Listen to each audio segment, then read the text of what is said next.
Hello, everyone. Happy Sunday and welcome to the UpSet podcast. I am one of your hosts, Latasha Hewitt, but of course, I can't go anywhere without the crew. Hello, everybody. Hello, family. Hey, the favorite crew. Yes. Happy Sunday, we should say. Yes. Yes. Happy Sunday. Yep. Lots been going on as always in our world. So, guys, tell us what are some of the things that are crossing your timelines or in your chats? What's happening? Well, I had one thing that, of course, this is kind of my lane. It involves the indigenous people, the original indigenous people of this country. Last week, I believe, or maybe the week before, Deb Kalin, who is the Secretary of the Interior, who is a Native American, she commissioned a report on an expanded investigation on the boarding schools for indigenous children. And they just published volume 1, and I read that. If you go to the Department of Interior, you can read the report. It's published. This is just the beginning. But, when we talked about this subject before, we talked about what was going on in Canada, and they found these graves and so forth. According to this report, it's tip of the iceberg. Mm. So I suggest you go to the Department of Interior and read the report, and you'll get a lot more detail about what they've discovered now and what they expect to discover in the second and third volumes. And I have to admit, I didn't think that Deb Kalin would do much because, once you get into the system, Mm-hmm. you start to, distracted. you get, assimilated, so to speak. But Deb really stood up for her people. And if you go to PBS, you can actually see the press conference. So that's my. Okay. Definitely worth looking into. Cool. What you got, GP? I see you. Yeah. This is on the topic of sports. My team, the Miami Heat, are in the Eastern Conference Finals, fighting the Boston Celtics. And I believe as the temperature is rising all across America, as summer is here, that the Heat will rise as the champions of the East and go to the NBA. I see what you did there. Okay. I like What that. a preacher. What a preacher. Yeah. I like the preacher. I guess I'd like to add in thanks, GP. I mean, something light. Just it's going to get heavy today. We got a heat wave coming around, but I'm just yeah. It's the gas, y'all. The gas is killing me. Oh yeah. Mm-hmm. The gas is too high. Yeah. Too blank word. high. Start with a D. I couldn't get it out, but It has some stars. it's high. It's high. It's just high, and I like big cars, you know what I mean? I like driving SUVs, trucks, and and if it takes premium gas, my Lord have mercy. Yeah, I don't even care. The unleaded, the regular is still bad. Every gallon that comes out, I'm like, wow, this is like more than milk.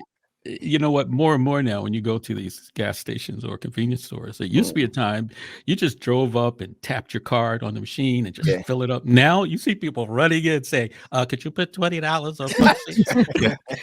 And it's like that might get you 4 gallons. Yeah, you're like, what? I put all that money in, and this is all I got. That's what I'm saying. But I pulled up behind someone who was pumping gas for what seemed like 5 whole minutes. Yeah, I pulled up behind them. It was $10. I was like, what were they doing all the time? Slow drip. They wanted to go in slowly. They were just there was little drizzle in there. Just okay, $5. They're checking their bank account at the same time. Like right, exactly. It's almost like if you're filling up your tank every week and say you're having a car payment, it's almost equivalent to a car payment. Gas, you're like paying car payment. Absolutely. And there are some people who commute long distances. Yeah. It's a major, Jesus be a Tesla. Yes. Yes. Right about now, those definitely sound very much something I'd like to add to my repertoire for sure. Or bicycle. Give me Bicycle. No, I am seeing a lot more people on bicycles. I don't know about you guys, but especially since the weather is nicer. Yeah. They're electric bikes. that people have that's part Scooters. pedal, part electric. Scooters, Don't guys, don't give me any. That's a scooter. Those things are nice. I mean, even a pine forge like this. even a big old full powered Harley is cheaper. Yeah, that's true. You're right. To drive than a car right now. You're right. So.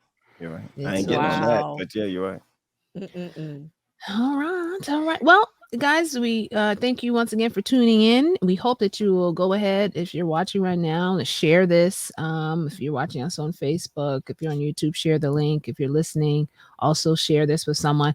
Today, we're going to cover something that we intended to cover last week until, of course, the unfortunate incident in Buffalo happened. But this is a topic that has definitely been getting a lot of attention in the news, and also one that can be very divisive in nature, and has been for quite some time. And so, Marlena, please lead us into this very, and this is one thing I want to say about the UpSet. We made a conscious effort as a team to not shy away from difficult subjects just because they're difficult. We're committed to bringing everything to the table because we believe that everything is worthy of discussion and hearing different opinions and helping people come to their own conclusions about things. So we're going to bring those topics. And for some, there may be no resolution, but the important thing is that we're having the dialogue. And so I'm saying all that to say, Marlena, go ahead and introduce our topic for today. Have mercy. Glad to be with all of you guys today as I have the awesome task of doing this great controversial subject of abortion rights or anti-abortion. And I just want to say from the very beginning that we all have our own beliefs in what should be done. And as we discuss here today, these may be some suggestions that we are just giving you information on, but it is up to you to decide whichever way you want to go and in whatever way you want to believe. But we do want to add some information just to help you in your belief process. The first thing I want to discuss is the Roe versus Wade, which is what's going to be decided by the Supreme Court. It's already been leaked out, but the decision will be final in June 2022. And the issue is, should Roe versus Wade stand or should it be repealed? And with giving the state the power now to make these decisions, right?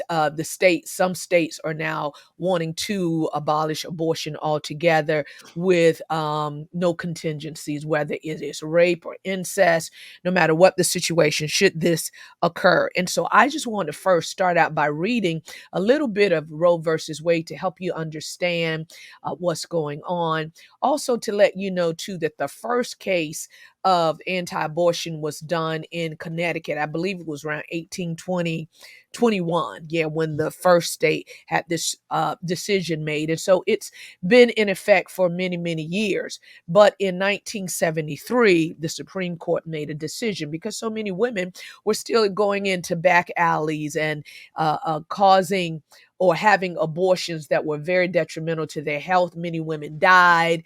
And so something had to be done. This one woman stood up because she felt that her body was her decision. All right. So I want to read a little bit of that. Roe versus Wade. And did you know that Roe was just a pseudo name? Her name was really something else. Right. All right. So Roe versus Wade was a landmark decision of the U.S. Supreme Court in which the court ruled that the Constitution of the United States protects a pregnant woman's liberty to choose to have an abortion without excessive government restriction. The decision struck down many U.S. federal and state abortion laws. Roe fueled an ongoing abortion debate in the United States about whether or to what extent abortion should be legal, who should decide the legality of abortion, and what the role of moral and religious views in the political sphere should be. It also shaped debating concerning which methods the Supreme Court should use in constitutional adjudication. The decision involved the case of Norma McCorvey, which was Roe, known by the legal pseudonym Jane Roe, who in 1969 became pregnant with her third child. McCorvey wanted an abortion but lived in Texas. Well, the fight is in Texas right now, where it all began, where Well, abortion was illegal except when necessary to save the mother's life.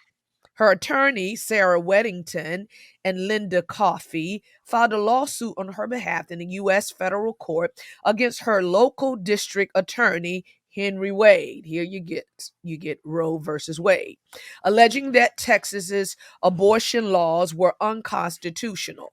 A three-judge panel of the U.S. District Court for the Northern District of Texas heard the case and ruled in her favor. Texas then appealed directly to the U.S. Supreme Court. In January 1973, the Supreme Court issued a 7-2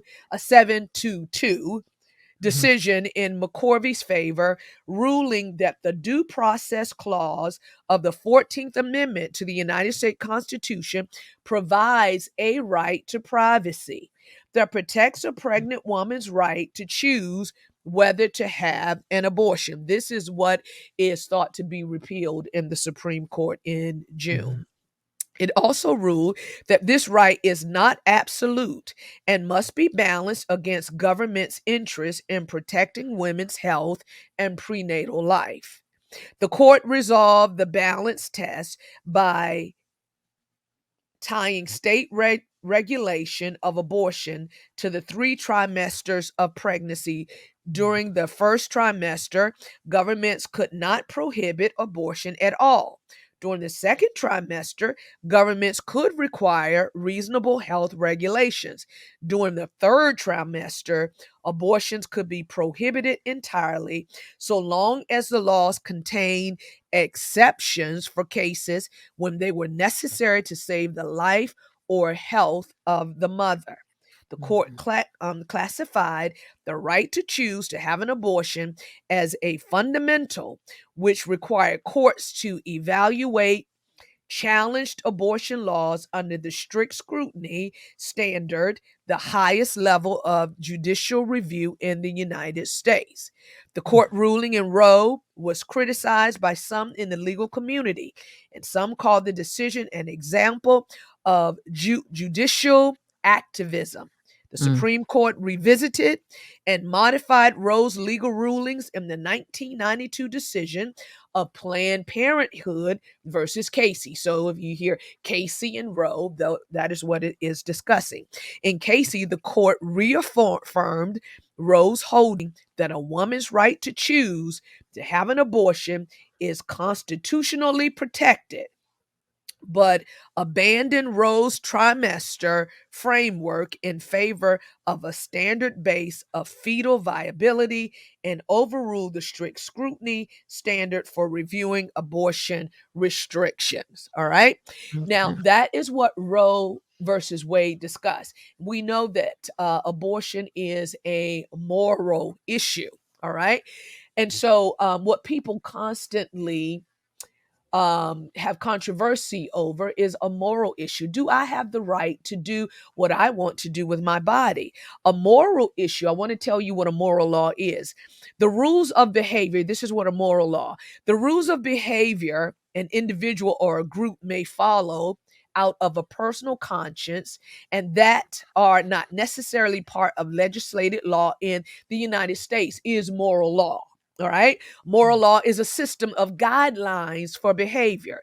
These guidelines may or may not be a part of a religion, codified in written form, or legally enforceable. For some people, moral law is synonymous with the commands of a divine being.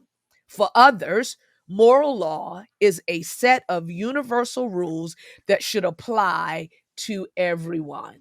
So here, we see with abortion rights or anti-abortion, that it's the decision of one's moral law. How do they see these moral laws? Are they engraved in Christianity, or is it a right for me to choose what I should do with my body?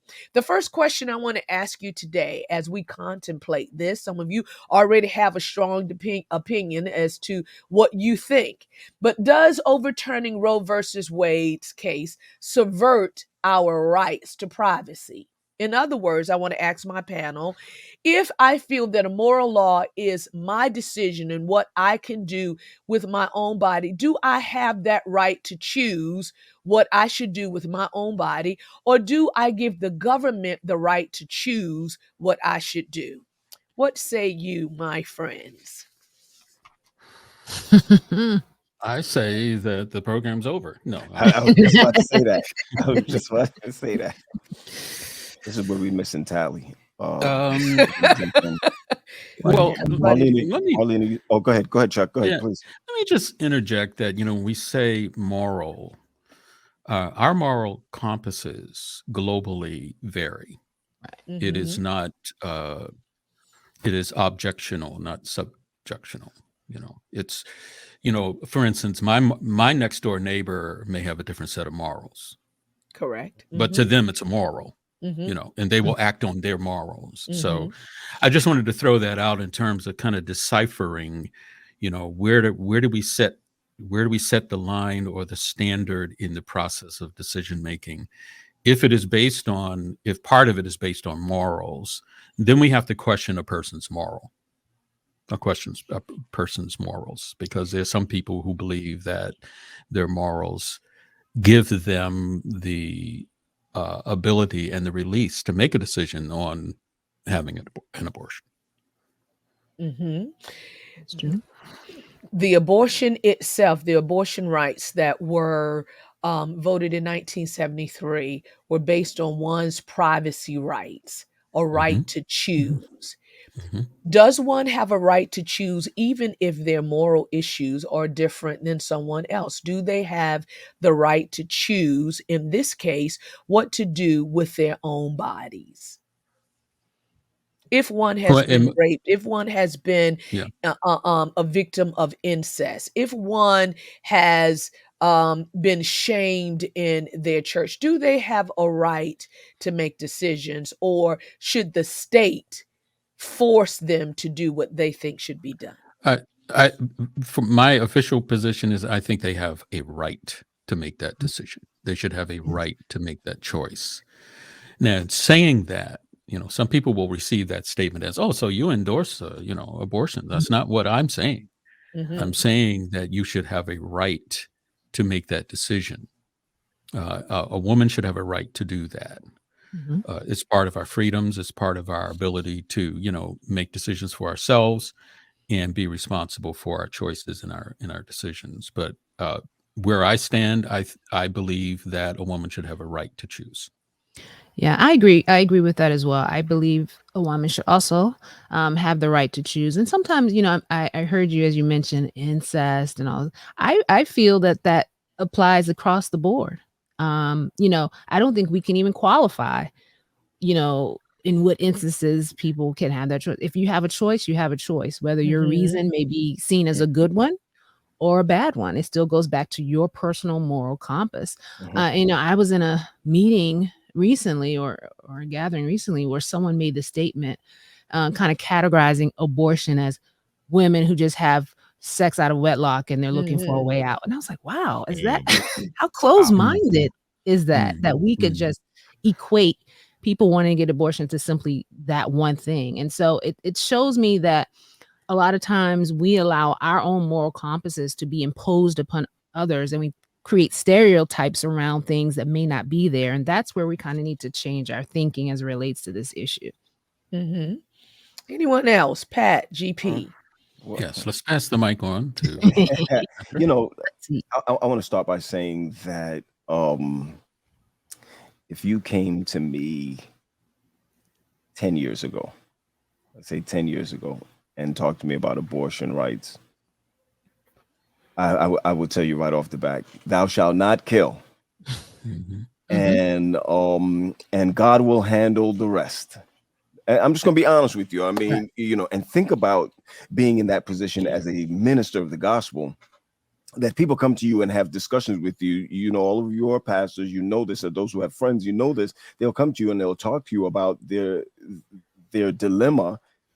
And really what has happened is that I have drawn the line on what I consider to be moral, and whatever you consider that's different than mine would be immoral. Right? I mean, come on, just think about Yeah. it. Right. Right? So, Right. so you literally have to. 10 years ago, if you came to me and you said to me, "Hey, I'm pregnant. My child does not. We can see that he will not have limbs and no eyes." And I'm just being honest, because this is what you hear. Right. I would be like, Right. "Well, the Lord." 10 years ago, I believe the Lord will take care of that. And this is what God's willing was. I'm not even close to there anymore. I'm so far from that right now, because I recognize that even though the moral lines for me hasn't been moved, it is more immoral for me to stand in the place of God. And that's where I felt that I became more judgmental. I thought I was more judgmental 10 years ago as to what is actually should happen to a woman's body and their life. Dude, I've lost on that. Now again, I am pro-choice. And I have to say that I am pro-choice. My mind has been turned to a woman having to say, and a man, and Sabbath keeping. Right? So I could take this the long way, right? And Sabbath, or where I want to live. Right. Where I want my house to be. I'm looking at all of these as rights. I can't turn around and call and deal with rights on one situation and then move my moral compass on another situation. Right. Well, let me ask. We're gonna get letters. The letters are coming in right. I'm sure. I'm sure. Right But now. let me ask a question of the three pastors, clergy that we have on our team. Go ahead, Pastor. We have three. We have three. We have three pastors, and one only plays one on TV. So,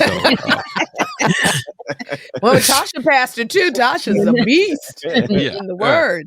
Well, she's the one I'm referring to. No. Oh.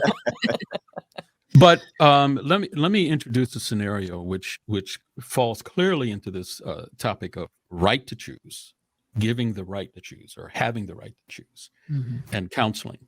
If a individual comes to you, whether it's a member or a person in need of guidance, comes to you, and they are in the process of deciding to have an abortion or not, as a counselor, where do you stand in that position of counseling or advising? Well, I can say for myself, Chuck, I don't believe in abortion, but I don't believe that I should force my views on someone else and what I think. I think that God gives me freedom of choice, as well as he gives the woman freedom of choice. So if there's a woman that is before me, then I'm going to hear her story. I'm going to hear what she would like to do. And I can, if she asks my opinion, I can counsel her in the words of Christ. But then I want to know, what do you think? What is going on in your life? Because Jesus never forces himself on anyone, but it is through loving relationships that people change. And so if her interaction with me and she shares her pain and then her heart is changed, hearing the loving words of Christ, but even if because I'm not going to say to her, oh, you're going to hell if you do this, I'm not going to do that. I'm going to hear where she is, because in my ministry, I've met several women who had, this is past tense, had committed abortion, but they felt so badly years later, and they dare not want it to be associated with it. Sorry, guys, that's my alarm clock that we do the podcast on Thursdays at 11. They felt so much shame and pain, and they were in a mind place that was so painful. They could not handle it. The emotional issues, the shame in the family, the shame that the church brings on them, Guilt, you know, the guilt too, the yeah, guilt. the guilt, You know? and it was just so much, you know, and dare not, you know, share the molestation. I mean, even the shame Sure. of going through that, you know, how dare we as a people then, you know, make a person feel even more guilty. So I would want to make sure that woman knew that I was there for her. I was there to comfort her. I was there to be with her. I mean, look at Jesus when the woman was caught in adultery. She was guilty. Mm-hmm. I love that story. She was guilty. It was not hearsay. She was caught. Dude was caught too. They didn't bring him. That's Just in the like other dude Bible. caught It's in the with other. abortion. It's in the other Dude Bible. caught with abortion too, but they don't say anything about him. Don't get Right. me started. You know, Right. you know. Let me tell you this, Chuck. Earlier in my ministry, must have been 2 years in. You know, when I feel like GP with a cape on when you first start ministry. Well, GP is years in, but I'm talking about 2 years. You know, you feel like you have a cape on. Anytime somebody calls you to go someplace, you put down everything right on the spot. You're right there. And I'll never forget, I was at the bedside. It's about 9 family members around, and they wanted to pull the plug, as we call it. You know, they wanted to pull the plug, take them off the respirator. And we prayed. I prayed with them, you know, oh God, our Father, from Isaac, Jacob, and Israel. And, you know, you pray all these prayers. And when they ended, they turned to me and they said, Pastor, you make the decision. Excuse me. It's like, no. No, no, she's not gonna do that. Let me just tell you this. It's the same thing in the counseling field, Chuck. We don't have the right That's nor right. the ability. Mhm. It is spiritual and it is malpractice, pastoral malpractice, to give anybody advice, even when it comes to abortion, because there's so much that follows that, even if it's in a I'm not going to say a good situation. They call it therapeutic abortion. Even if you went ahead and had an abortion because something was going to, you could, the mother could lose her life. Which really, we could have another show on this, which we did before, that the Black community, because of births, is 3 times more to die in childbirth, right? Yeah, So yeah. when you think about that, let me get this real quick. We need to learn how to refer and send them back to their physicians, because their physicians are telling them 80% you're going to die, or 90% something's going to happen. And that's just one aspect of it. They still have their right to choice, even if to choose, even if they messed up, been with somebody who they found out didn't love them anymore, or it was an accident. Anything could have happened. We as pastors don't have the right. And I'm going to say that again. You're right, Not Pat. even not You're the right right, about nor that. the spiritual right. So again, what you do, you kneel down with them. No, you don't kneel down with them. Bow your head and close your eyes and pray for them on the spot, and pray that they make the right decision. Yeah, I just want to say, That as is the true. youngest pastor on this panel, it was very wise of me to let Marlena and Pat answer first. And so I really appreciate them contributing to this conversation. He's gonna shoot down I what now we know said. what to do. And you have Thank nothing you to so say. much. No, but you know what? I'm sorry. Go ahead, Tosh. No. I As was just, GP, and you know what, GP, I know that you're much wiser. You're old man in new skins. I want to say that we have made this era, even with wisdom. The older, even with the older generation, we have made decisions. We have told young people, we've told people, period, God will take care of it. It's going to be all right. Look what happened with David and Bathsheba. You know, so if the baby is this way, that way, listen, you still have to deal with the mental side of what happens to someone who has an abortion for any reason whatsoever. Then we come along, GP. We come along, Marlena, and we preach that God is going to take the babies and put them in the hand of mothers. Have mercy. Right? We talk about that. Now, for someone who's had 2, 3 abortions, lost their child, et cetera, down the way. I know this loss of child is something different, but the choice of doing it, they have to go through something. Yeah. Mentally. I don't want to be responsible for that. So that is not a pulpit situation that we need to deal with.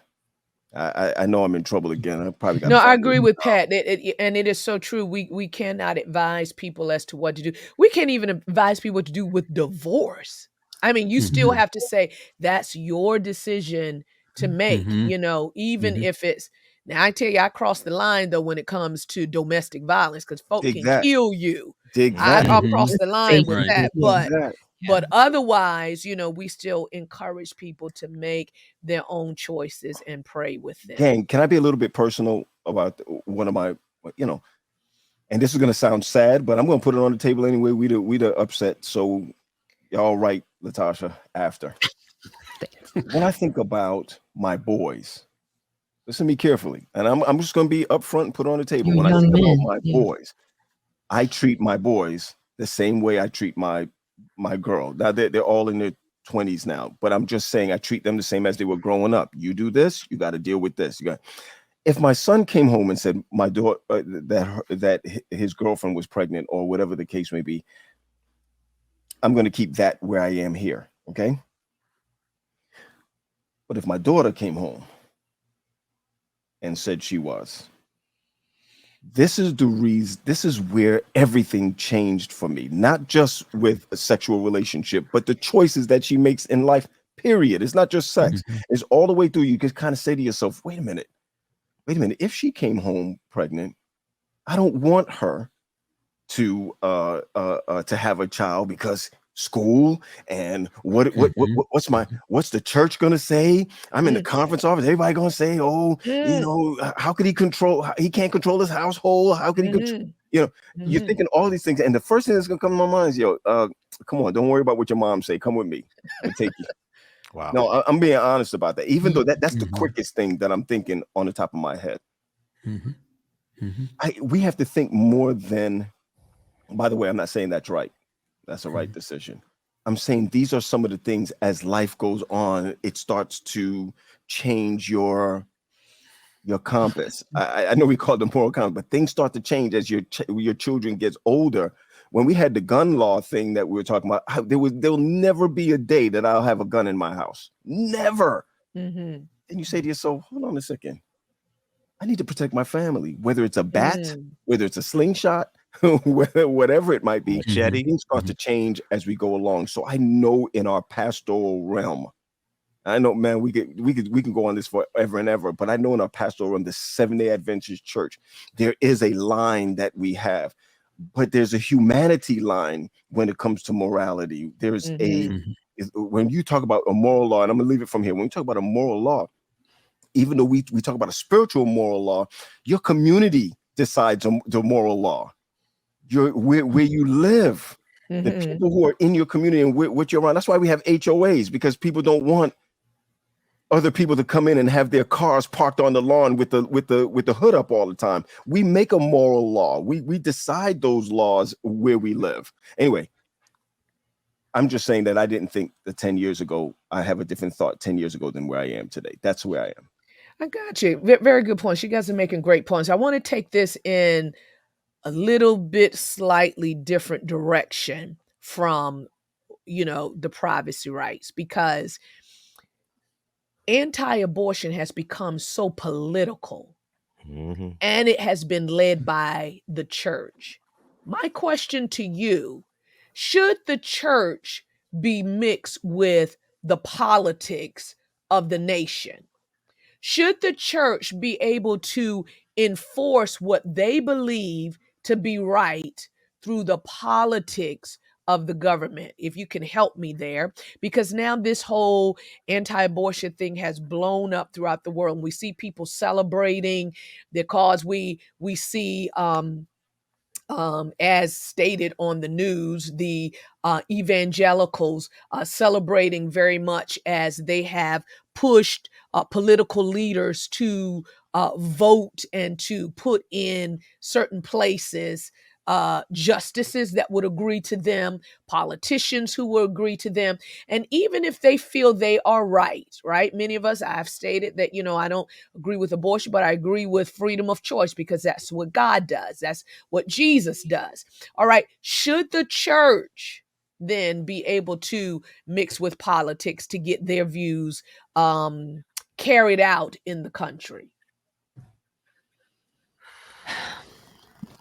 Well, I don't know. I think I don't think we should maybe characterize it as mixing with politics. I think the church can make a stand on what it preaches concerning, life, the sanctity of life.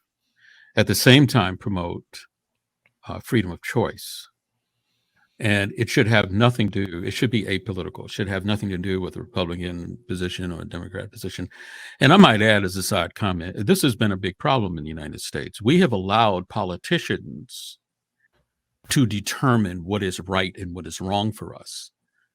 And their objective may not have anything to do with your health and your way of life. It may only have to do with money, politics, big business, Control. so forth and so on. Control. Oh, absolutely. Mm-hmm. So I think, and it's hard, Marlena, to decide to say, well, if the church, see, we're so black and white in this country when it comes to certain things. If you're pro-choice, then that means you're for abortion, and that is not so. If the church says, our stand is, and the Adventist Church, I believe that is the Adventist Church's position, that the church initially or substantially is against abortion, the taking of an unborn child. But at the same time, does it, are we saying that we're taking away your right to choose? And if you do that, does that become a political statement versus a moral statement? Mm-hmm. And unfortunately, the new religious right have entangled politics and biblical principles or beliefs or belief systems into that, and it's hard to it's hard to decipher. Studies have shown that. I heard one headline today, and this is why you have to deep dig and study for yourself and don't always go by sound bites on radio and television. But I heard one report this morning, I believe it came from the BBC or maybe NPR, and they said that when it comes to the vaccine, they found that more people died in the states that supported Donald Trump than those that supported Joe Biden. Now, I think that's a ridiculous headline. Yeah. But you see that they have politicized death, right, by just simply making that statement. We're doing the same thing with the abortion rights issue. And I believe the church, whatever, Adventist, Episcopalian, Catholic, needs to be careful where we fall on that question of rights, because it can be easily politicized. And Chuck, I'm sorry. Well, let me just say this real quick, Tosh. Let me say this. With this anti-abortion, I would want to say from articles that I have read that many of it did start with the church, Chuck, and that they chose lobbyists. They chose people who would support their stance in the government. And that's why many of the politicians that we see, are supporting certain things, because now there are a lot of promises. There's a lot of, lobbying behind getting the right people in place to push their spiritual agenda. And so this question comes up, should the church do that? Of course, we know that, and Pat is going to bring up, I'm sure, separation of church and state, which was also why our country even evolved coming here. The pilgrims came for freedom of choice, freedom of religion, separation from the state. And now we're I say mixing, because we're trying to push our views on those who think differently than us, because we're right. And so now we want to enforce this because we know we're right. So this is how you should follow as well. And with that, there are going to be consequences that come from us. Go right ahead, Tosh. No, I mean, you kind of touched exactly on what I was going to say. I was going to say that what bothers me about this merge or this overlap is that you have politicians who are claiming Christianity or riding the coattails of those who are, fighting for what's right in God's eyes, when it really has nothing to do with that, but they're using it to their advantage to promote their agenda. And we're falling for it. Like, people are falling for this. Like, we hear about the lifestyles and the choices that some of these politicians are making. But when they say, they ride that Christian banner and say, you need to do this because this is what the Bible says, we say, yes, they're right. Yes. We support them. They're great men of God who are leading this cause for justice. And it's like, really? Are we really doing that? Where we're taking politicians who obviously don't exhibit anything that resembles Christianity, and it's saying that we were going to follow what they're saying, because I don't know. I just feel like we've become so bamboozled by it all that we're not even really seeing things as clearly as we should as Christians. But they can well, quote. well, they quite can quote. frankly, that I was going to Go say ahead, they can Jake. quote 2 JP. Corinthians Go ahead. though. So You didn't just Well, say two. You didn't just say 2 Corinthians, did you? 2 Corinthians. go ahead, Chuck. I think, let's face it, politicians I remember and that. politics has basically bastardized Christianity. That's Yeah, right. exactly. And they use it, they commoditize it Mhm. for their use. All And those that's what words. they're doing. And we should be wise enough Exactly. Yeah. That's what to I'm pick saying. that out and say, no, this is not the God I serve. Right. Yeah. I'm Yeah. sorry. It just doesn't work that way. And let's, and I said the word bastardized, so you can hit the No, it's bleep in and it. post. It's in the. Hold on, I'm checking right now. Okay. The Webster's Okay. dictionary, so it's pretty good. It's not even slang, Yeah. so you go ahead with it. Yeah, but that's why we need to be thinking Christians, Right. and don't be afraid to deep dive into it and look at all the ripple effects. Yes. One ripple effect is I recently came across a study called the Turnaway Study, where a demographer by the name of Diane Green Foster, she did a study on basically that ripple effect. Okay, whether you're on the rights to abortion or whatever, the ripple effect is devastating to women and their families when a decision has to be made. Whatever the decision, just the fact of having to make a decision can have devastating effect on the mental health of the woman, the family challenges, so forth and so on. And we touched on that, but it is amazing how this study revealed, and by the way, just so you'll know, I'm just not pulling this out of air. This is from Emily Wong on NPR, WHYY.org, so you can go and probably listen to the interview. The point I'm making here is that as Christ-centered people, we can make a stand on the law, whether it's right, whether it's wrong, where we are, but I think we need to focus even more on the ramifications of a decision. Correct. I'm sorry. Go ahead, Tosh. I am the host. I'm not supposed to be doing all this talking, but go right ahead. No.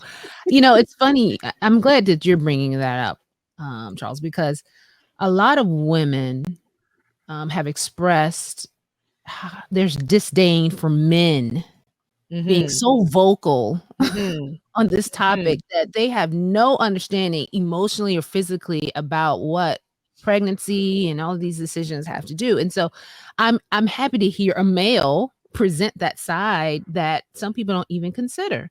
I mean, it's easy for us to point and say, you shouldn't do this and you shouldn't do that because you never experience it, will never experience it, don't have any clue of what it entails.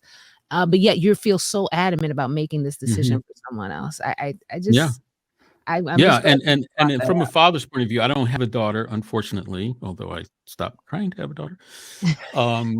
Because I could have fathered a football team. When it happens to the father of the daughter, one of the first things that come to mind is, who's the father? Yeah. Who's the father?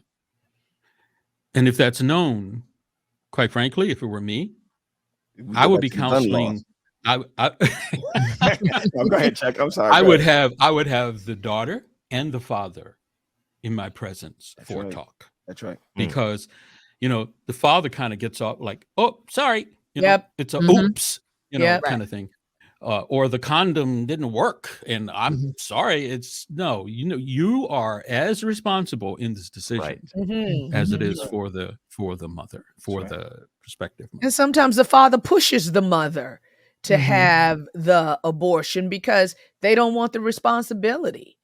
Mhm. And even when I was looking at, we're talking about the state, there's something traumatic that happens when you allow the government to push laws on moral decisions. Mhm. When they make a decision, they're going to put a consequence to the Mhm. decision. Right. Right. When I was looking through multiple articles, I think one came from the New York Times. The Texas abortion law creates a kind of bounty hunter, right? Mm. So in Texas, anyone can say, "Oh, I saw you going to commit an abortion." They could sue you and get money. They could sue the doctor. They could sue the Uber driver. They could sue the nurse in the office. Mhm. They could Mhm. sue Because they become anybody. accomplices. They become Yeah. accomplices to it. That's right. That's right. And so they could sue you. One state says, well, okay, I think they should be in prison and up to the death penalty. Have mercy. And so Mhm. when Mhm. you allow people to make decisions over your life, right? I mean, this is, and we say we're doing it in the name of Jesus Hmm. because this is what's happening. It's the views of the church being taken over by the government, and then laws and rules are coming out um, to cause people to have these consequences, right? They have to face the consequences of imprisonment, death, being sued, but nothing is said about the father of the Mhm. baby. Even in all of this that they're doing is Mm. all to the mother and Mhm. those other, but nothing goes towards the male Mm. Mm. who Mm. participated in creating the child and may often sometimes be the one pushing abortion. Mm. Yeah. Yeah. What say Yeah. ye about that, men? Can you help me Oh, understand that? I agree. I mean, I think, there should be as much intense focus on the father of the child as the mother in terms of responsibility and ramifications, all of that. I believe that. I think if we had to make a hard and fast law, part of that law would require the father to be intricately involved in whatever ramifications there are. If the child is aborted or if the child is birthed, either way, Either the way. father should be obligated to the mother. And Either way. that's so tough though because the circumstances could be so varied. I mean, if it's a rape situation, if somebody doesn't know Mhm. who it was because it was dark, you know what I mean? There's so many aspects that are Yeah. not always Yeah. clear cut when it comes to this Right. type of thing. Listen, you can go ahead, GB. Go I was ahead, going to please. say, in light of the Me Too movement that we've seen recently, this is a huge slap in the face to women's rights Right. and Yep. all the Mhm. progress that we've been seeing Mhm, in the mhm. Mhm. culture. Mhm. Mhm. It's just terrible, going backwards. Mhm. It's sad to see. Mhm. What I was going to say also is that, and I'm not taking off the heat off of women either, but it is their choice. There are men who don't want them to have abortions. They've Mhm. that they have to go through the mental uh Exactly. part Exactly. also. So I'm just playing both Mhm. sides. Yeah. It Mhm. is a woman's Well, choice, it needs but to be considered. there are Mhm. men, y- there are men who trap women. I mean, you know what I mean? Mhm. When I say that, I Mhm. mean I'm talking about on the sexual side of it. So, Chuck, we were talking about condoms. This, Mhm. men do stuff. They put Mhm. holes in condoms. They Right. do anything to keep women or whatever the Right. case may be. So it goes both Right. ways. So there's still you still have to go through Right. some type of mental anguish That's right. afterwards, even if the thought Mhm. keeps coming back, there's still, Mhm. I guess I'm going to use the word trauma. There still has to be Mhm. some type of trauma. But the thing is that we shouldn't make the choice Right. to whether or not, who knows, it could have been more traumatic if they had the child, or Mhm. if the child, Mhm. the diseases that may take both of them out, right? But I wanted to go back to this. Our church, we have to break away from being in using our church as clubs. And that's Mhm. the reason Mm. why I say it that way, because I was just looking up and I saw Christian clubs are legal and they're endorsed by many of our government agencies. You see how Mm. that comes into play. Planned Parenthood, nonprofit organizations, etc. There's always got to be another hand in the Yeah. government in order for you to be able to get what it is that you Mhm. need, or Mhm. to be honest, somebody said it earlier. If you want to rewind this, finances, money, Mhm. Mhm. Absolutely. so, yep, you wash my back, I wash yours. So Mhm. it's bigger than just the choice of it. This thing that's coming up, um, uh, uh, it's going to deal with our privacy from Big Brother. It's all. Oh, absolutely. Come on, think about it on a Yep. privacy level, right? Right, Big right. Brother, Absolutely. our phones, Absolutely. trackers, Mhm. the Mhm. decisions that we make. Look at China, and I hope I'm saying this right. Who the government can step in and say, Mhm. if you don't have a boy first, Right. what you could do to the baby Mhm. girl, Mhm. how many kids you can have in your family. Are we moving to that, or are we moving towards that? So Mhm. now we're going It's to get mission hung up creep. on the club issue Mhm. and Absolutely. really bypass what this issue is really about. And that's where, and I Right. think, Chuck, I think you were saying it, or no, Latasha was saying it. We've been bamboozled long enough to have something in front of us, and we're looking straight at a mirror when there's something happening behind the mirror. We got to be Right. Mhm. able to look Mhm. past that. Mhm. Mhm. But And go ahead, Chuck. I'm sorry. I was just going to say, when it comes down to moral guidance, this is the Mhm, challenge mhm, for not just individual church members who are trying to support and comfort people who are in this dilemma, but for clergy who have to carefully um, provide some moral compass for an individual to make a decision, mhm, and bringing up all of the ripple effect and all of the ramifications. Because this study I cited earlier, they did see that a lot of women who either got an abortion or didn't get an abortion had to suffer some societal pressure and mental anguish as a result of their decision either way. Mm.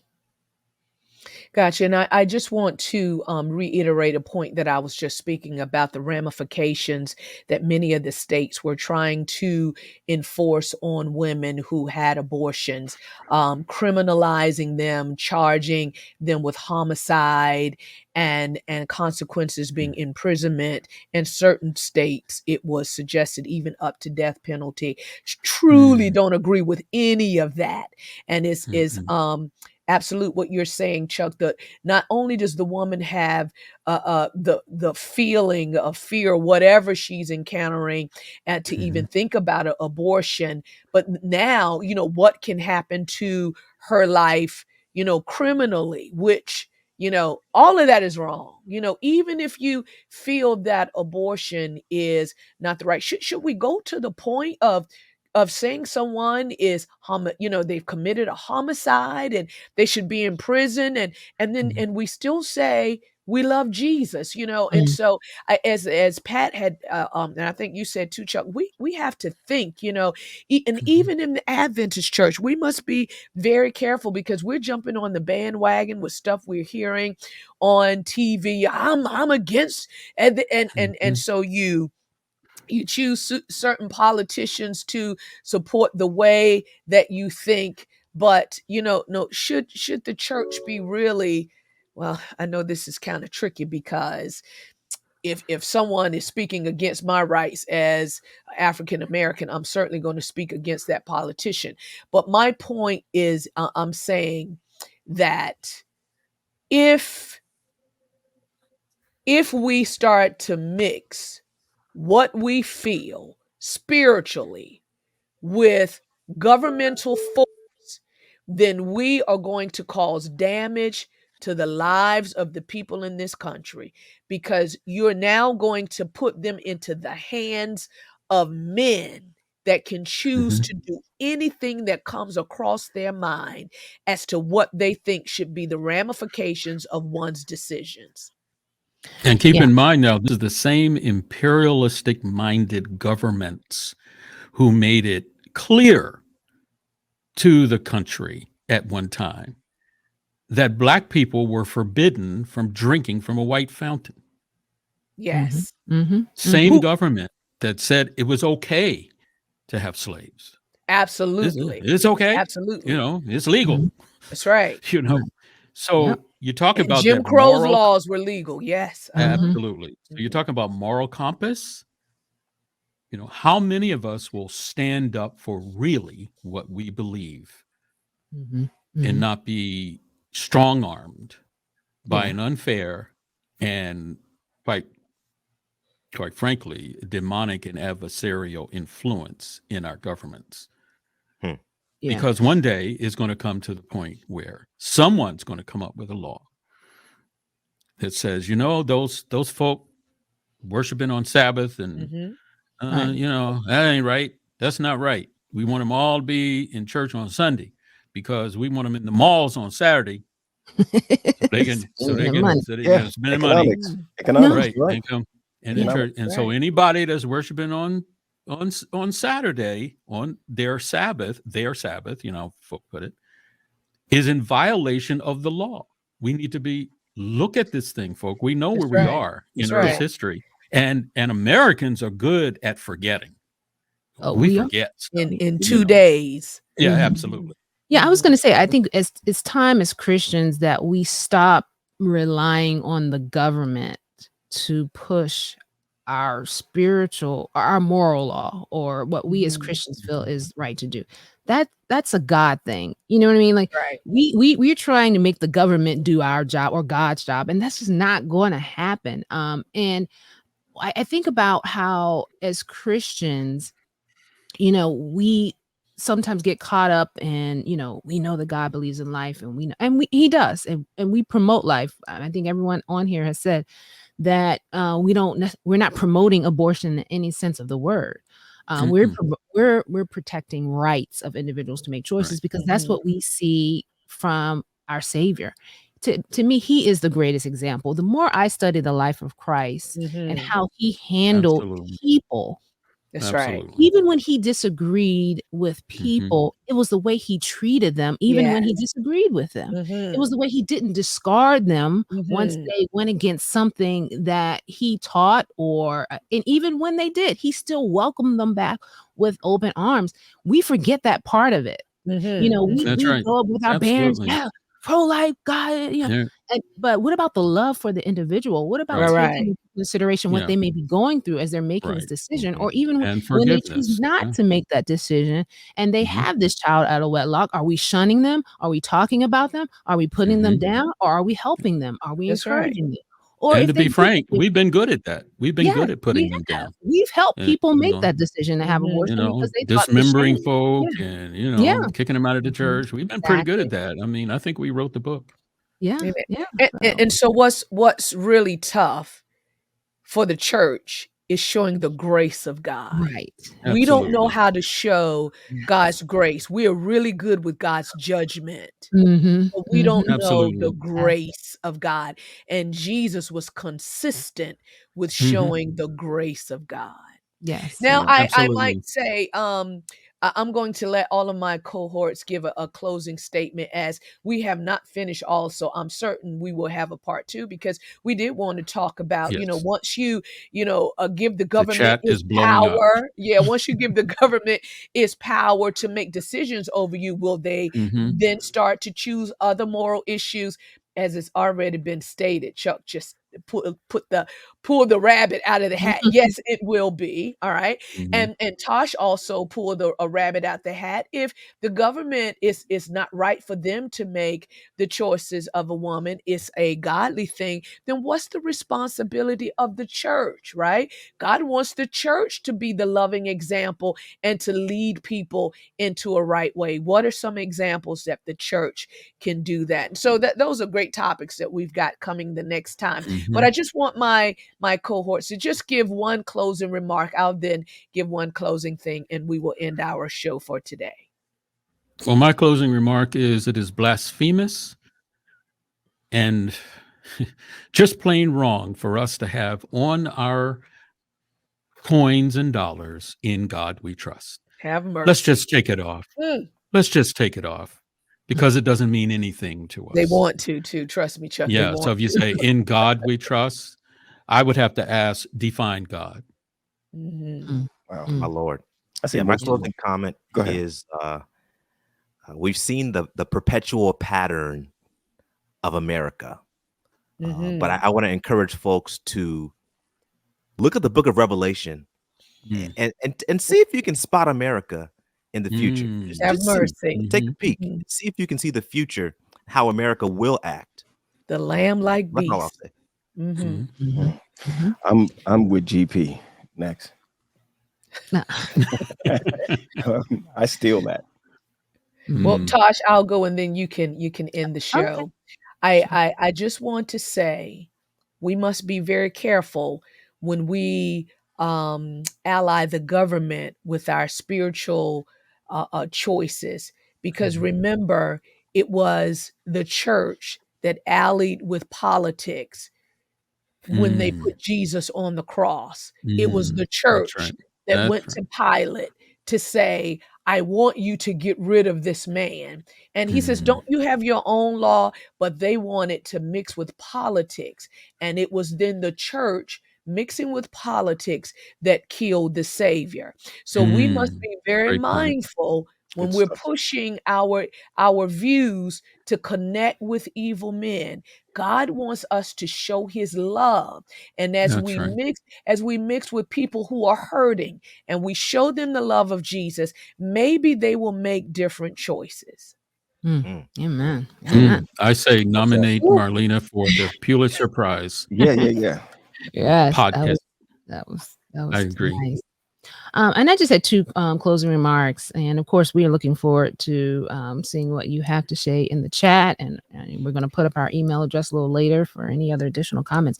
But there's two things. One, when I think about this idea of choice, I often go back to kind of the great controversy, and I think about the battle of good versus evil.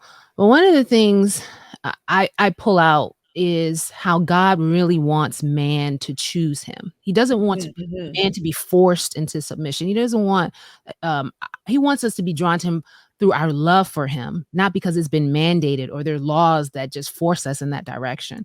And this is the same way, I view this topic.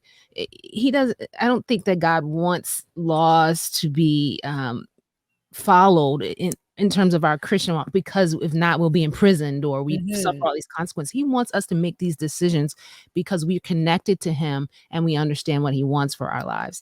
That's the one part. And then the other part, I do want, and we know when we talk about these topics, there may be individuals who are right now toying or Mhm. thinking Yeah. about this decision for Yeah. In the valley themselves. of decision. Mhm. Yeah. Yeah. Mhm. So I Mhm. just want to say that though no one can truly understand what you may be experiencing right Mm. now, um, understand that this is a process that you will have to go through. Don't let Mhm. outside noises and Right. voices make you feel bad about a decision that is between you and God. That's Amen. right. Study for yourself, pray for yourself, receive your own convictions, and cancel out the noise, because we serve a God of love.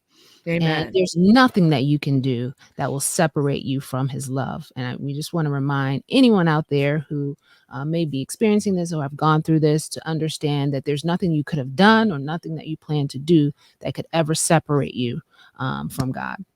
And Well so, said. We Amen. thank I you told all. you she's a preacher. Yeah. Mhm. We thank you all for joining us as we cover this topic, and we'll be checking out the chat. As you can see, we're not live today. We're checking out the chat to have see your comments as well.